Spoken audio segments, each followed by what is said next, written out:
Welcome to Homework Lib. Given the table, and assuming that f and g are one-to-one functions, let's try to make sense of it.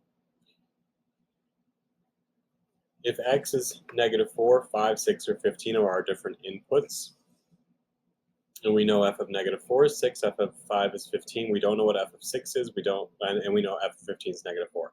Let's actually see if we can crack some of this with the compositions. For instance, we know that f of g of 5 is 5.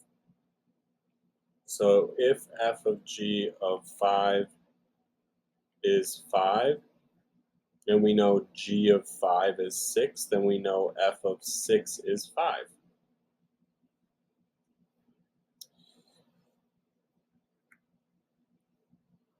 If we know that f of g of 15 is -4, and we know that g of, we don't know g of 15, we'll come back to that. Other things we can find, well, let's find f of g of -4. Let's go here.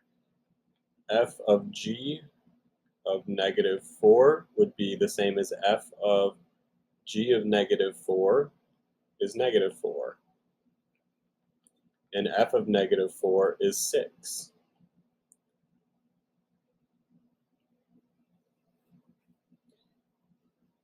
F of g of 6. F of g of 6 would be f of g of 6 is 5.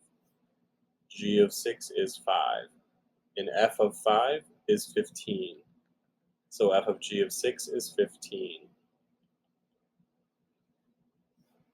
Let's see if we can find g of f of 5 to go here. G of f of 5 would be the same as g of f of 5, and f of 5 is 15. And g of 15 is unknown. Let's see if we can crack this here.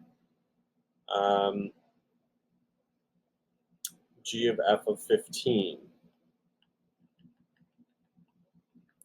would be the same as g of f of 15 is -4, and g of -4 is -4. So g of f of 15 is -4.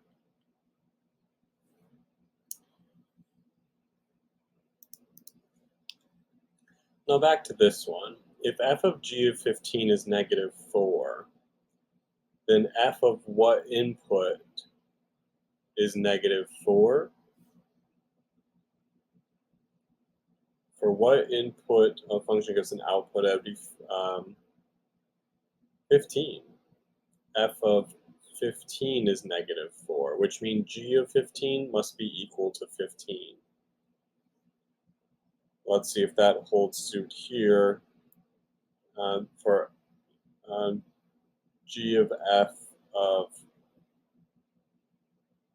x, or g of f of 5. G of f of 5 would be g of f of 5, and f of 5 is 15, so it would be g of 15, which would then be 15 here as well. Hope that helps. Good luck.